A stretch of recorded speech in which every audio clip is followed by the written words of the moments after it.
Fitzroy es un personaje que para el resto del mundo, salvo para los británicos, queda oscurecido por Darwin y por la gran aventura de la evolución de las especies, pero él merece la pena que sea conocido. Bueno, de hecho en Argentina hay unas montañas absolutamente maravillosas, muy difíciles de escalar, que es el Cerro Fitzroy, es homenaje a este hombre. Este era un señorito, hace carrera en la Armada, después de trabajar con Darwin y de cartografiar aquella zona. Hay gente que considera que es una mezcla de Cook y Nelson, imaginaros, ¿eh? O sea, un personaje. Casi nada. Y tiene un final tremebundo, tremebundo. Él termina la carrera siendo vicealmirante cuando él aspira, por preparación, etcétera, a ser almirante de la Armada Británica y no le dan a él el cargo, se lo dan a otro que él considera que es menos meritorio. Y un día por la mañana se afeita delante del espejo con las navajas aquellas con que se afeitaba la gente y decide cortarse el cuello. O sea, se suicida. Se suicida. Fitzroy se suicida. Ajá. Es muy interesante el debate que mantiene con Darwin. Fitzroy era un hombre profundamente creyente y Darwin cuando sale de Inglaterra también. También. Pero claro, con aquello del acontecimiento de la evolución de las especies, pues Darwin va perdiendo sus anclajes religiosos y en cambio Fitzroy no. Sin embargo, a pesar del debate y de la bronca religiosa que mantienen, son siempre discusiones civilizadas entre las personas que se quieren y se admiran profundamente. Bueno, pues Ushuaia es un poco el resumen de todo esto. Es una maravilla. Tú cuando estás en el canal de Beagle viendo a derecha e izquierda las montañas nevadas, yo estuve en junio, estuve en octubre. Fui en octubre por una razón, porque quería ver las ballenas con sus ballenatos en Península Valdés. Algún día hablaremos de eso también. Entonces, bueno, a pesar de eso, ves nieves perpetuas, una ciudad... ¿Ves por qué te comentaba yo antes lo de las nieves? Una ciudad colocada sobre un cerro, con unas calles que suben, que tienen unas cuestas más que respetables, en cambio las transversales no. Y cuando vas paseando, pues todas las cosas que venden tienen que ver con el esquí, hay cantidad de tiendas de esquí, de trekking, de deporte, de montaña, equipamiento para la gente que va a hacer expediciones por mar, en barco, y restaurantes, extraordinarios restaurantes de los que hablaré después. Pero hay otra cosa muy importante en Ushuaia, está el tren de los presos, el Museo del Fin del Mundo. Fíjate, te iba a hacer una pregunta yo. ¿Cómo sienta eso? Hablas de maravillas en Ushuaia, ¿no? Y resulta que realmente vas al fin del mundo, porque allí todo es el fin del mundo, claro. Es la prisión del fin del mundo, el tren del fin del mundo, claro, del que nos ibas a hablar. Pero ten en cuenta que los finales siempre son un mito en la cultura. Por ejemplo, el Camino de Santiago. Ajá. El mito es Finisterra. Sí, señor. Acabar la tierra. Cuando se acaba, tienes la sensación de que estás llegando al final, yo creo que te sientes distinto, tienes una experiencia vital distinta. La adrenalina se dispara. Por ejemplo, a 15 kilómetros de Ushuaia hay un parque nacional donde tú estás paseando y de repente ves un cartelón que dice fin de la carretera panamericana. Acaba allí. Acaba allí. O sea que allí todo es fin realmente. Todo acaba allí, claro. Allí, a partir de eso, hay barco para ir al Polo Sur o a las zonas aquellas donde hay expediciones científicas, pero todo acaba allí. Entonces, la cárcel, por ejemplo. Y la cárcel es una metáfora. Yo creo que ni siquiera ellos son conscientes de eso. Si tú ves la cárcel desde arriba, es una centolla. Ajá. Sí, es un núcleo central donde están los guardianes, etcétera, y luego es radial, de forma que desde el centro se pueden controlar todos los pasillos de la cárcel. Pero exactamente es lo que es una centolla con las patas abiertas. Bueno, es una cárcel, se visita, tiene un encanto especial, hay cosas muy chungas, muy raras, sí, presos con unas carreras extraordinarias. Por ejemplo, el petiso orejudo. El petiso orejudo es un chaval que a los 9 años ya es delincuente, a los 16 ya ha matado y llega allí. Ya sabéis que los argentinos tienen una cierta debilidad por la psiquiatría y todo esto, ¿no? Bueno, pues hay una corriente pseudocientífica en aquella época que dice que la forma del rostro determina el modo de ser de la gente y que entonces una persona con aquella cara y aquellas orejas, no de soplillo, de soplón, necesariamente tiene que ser un ser perverso. Tenía que ser un delincuente. Un delincuente. Pero pues, efectivamente, era un canalla, pero no por las orejas. Tan canalla era que se dedicaba a los servicios de limpieza dentro de la prisión. El único elemento de afecto que tenían los presos era un gato al que habían adoptado como mascota, que los carceleros les habían permitido tener. Lo cuidaban, lo mimaban, bueno. Un día que salieron los presos en el tren a recoger madera, al volver no estaba el gato. El único que quedaba en la prisión era el petit orejudo y los guardianes. Y al final descubrieron que lo había quemado, lo había tirado al fuego, con el que se mantenía el calor de la prisión. Una estufa muy rudimentaria, con lo cual le dieron una paliza de Dios te ampare. Luego había un tal Radetzky, que era ucraniano, a los 18 años, en Buenos Aires, aprovechando un acontecimiento, era un funeral en el cementerio de la Recoleta, el jefe de la policía, que había reprimido brutalmente el movimiento obrero en Argentina, un tal Falcón, salía del cementerio de la Recoleta. Este hombre le tiró una bomba y lo mató. Lo condenaron a cadena perpetua en Ushuaia. Hubo un momento en que pudo fugarse, pero lo volvieron a coger, pero su conducta fue tan ejemplar que a los 21 años de estancia lo amnistiaron. Cuando lo sacaron, los presos tenían contacto con la gente en el tren, etcétera, cuando salían. Cuando él salió de la cárcel, dedicó toda la mañana a saludar a la gente del pueblo y a despedirse. Y le querían tanto que a la tarde se celebraba un partido de fútbol y le pidieron por favor a este hombre que hiciese el saque de honor. La pena se prolongó con la prohibición de residir en Buenos Aires, fue a México, murió de una vida bastante desgraciada. Él era un idealista de los de aquella época, que incluso el idealismo lo llevaban a la barbaridad del terrorismo con bombas, pero es un personaje curioso. Y luego hay otros hermanos, hay dos hermanos de Mendoza, la tierra del vino argentino, que descubrieron la fórmula de hacer negocios redondos. Tenían un restaurante.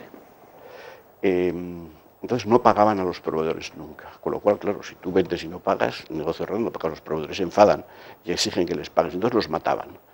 Mataban a esos proveedores, los enterraban en el sótano del restaurante y se descubrió que tenían allí un auténtico cementerio de proveedores. Claro, iban desapareciendo. ¿Alguien reclama? Iban desapareciendo los vinateros, el de la carne, el del pescado, iban desapareciendo poco a poco. Todo eso es Ushuaia. El parque al que iban los presos a coger leña, es un tren de vía estrecha como de juguete. Sí, antes ibas a hablar del tren y yo te quiero preguntar, tú has montado en el tren. Sí, claro. Y por lo que tengo oído es un tren que no va demasiado rápido. No, que va despacito. De hecho, el tren ahora es un tren de verdad. Cuando eran los presos, eran vagones abiertos en los que ellos iban sentados, con las piernas colgando, que luego cargaban de madera y iban encima de las maderas. Es un tren que va a 15 por hora, 10 por hora, no más, ¿eh? Como cuando entras a un parking y pone máximo 20. Que pues, no llega puntual a ningún sitio. No, llega puntual. Pero bueno, tarde. Tiene su encanto porque paras a lo largo del trayecto, hay alguna reproducción de algún tipo de construcción de población ona, los que estaban allí. Por cierto, los patagones dicen que reciben el nombre porque cuando Magallanes llegó era gente enorme, altísima, algunos describen hasta 3 metros de altura y tenían unos pies enormes. No es cierto. Sí es cierto que había algunos saltos que llegaban a un 80, un 90, que en aquella época era mucho.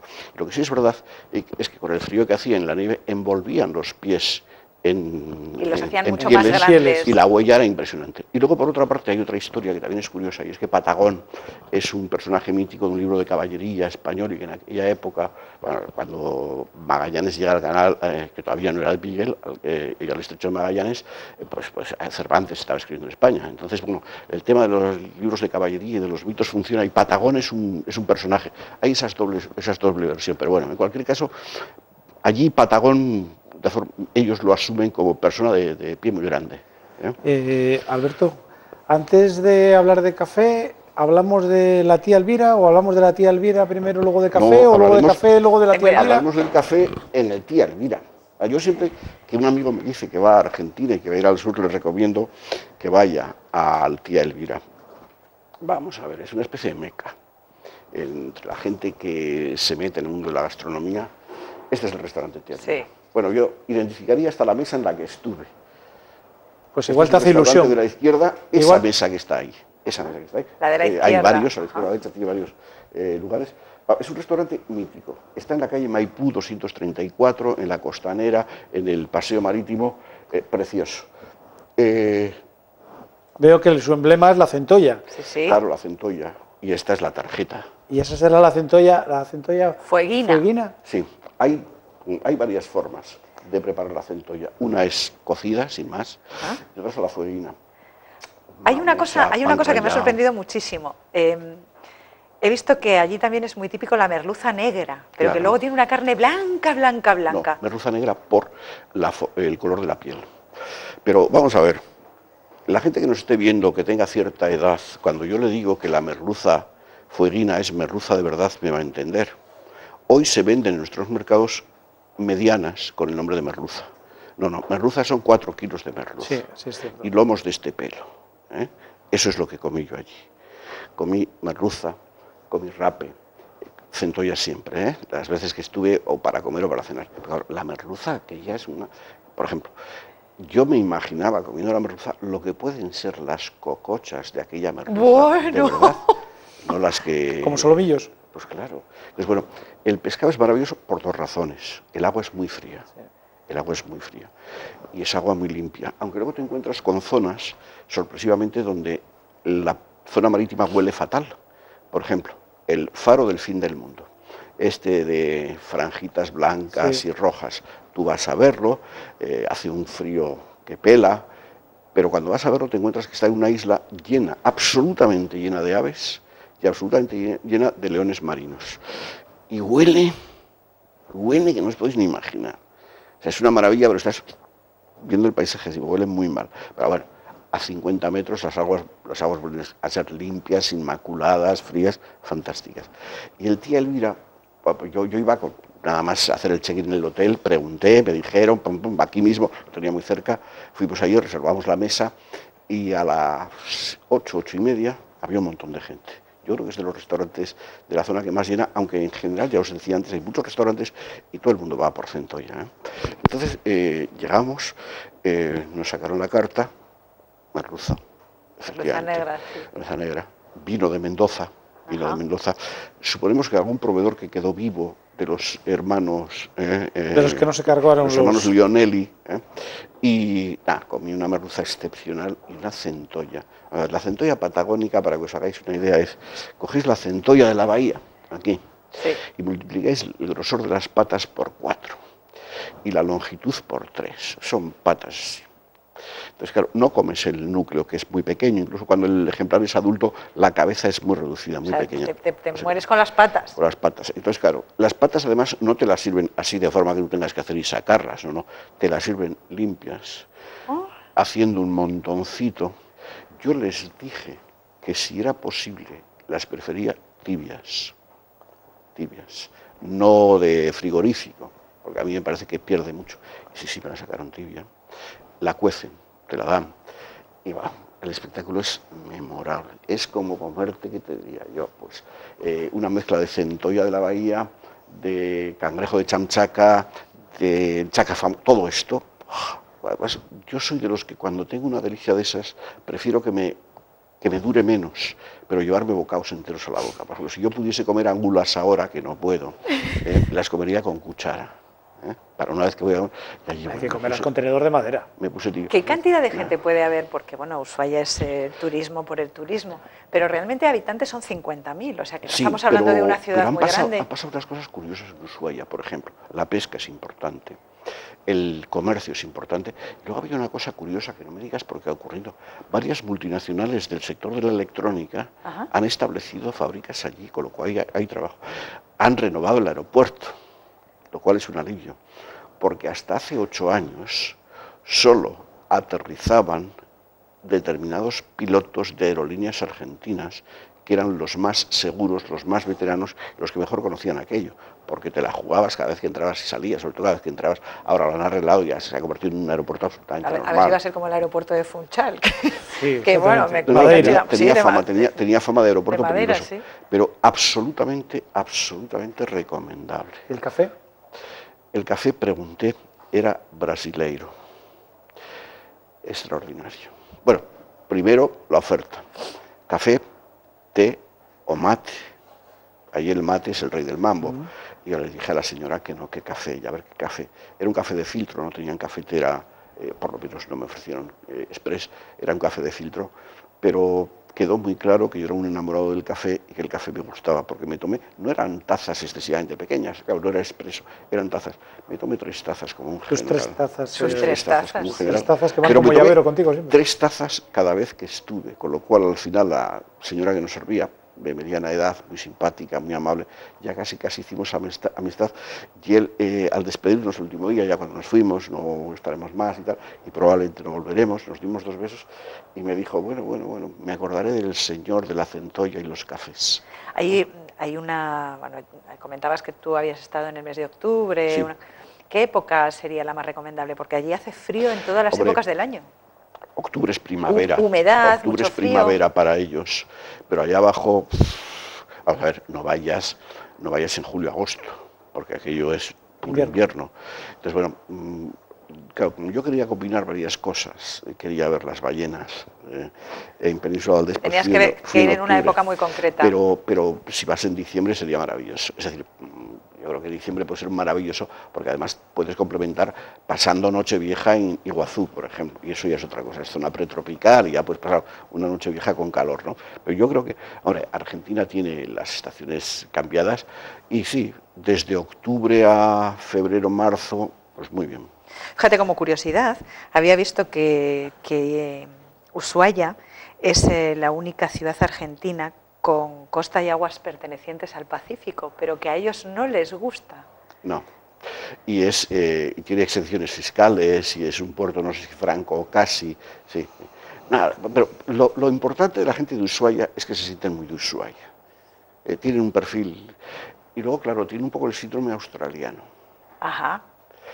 Entonces, cuando ya llegas al tercer gin tonic con alguno de Ushuaia, le dices, esto wow. Che, tu abuelo fueron presos o guardianes. Ah. Y bueno, es la broma, ¿no? Bueno, hay mucha gente que llegó en plan colono y tal, pero no, que es... La verdad es que sí. esta semana... Un gran libro, ¿eh? Sí, este es otro libro recomendable, el libro de Darwin. Bueno, de Darwin hay que recomendar... primero decir que a la gente que no se asuste por leer a Darwin, está muy bien.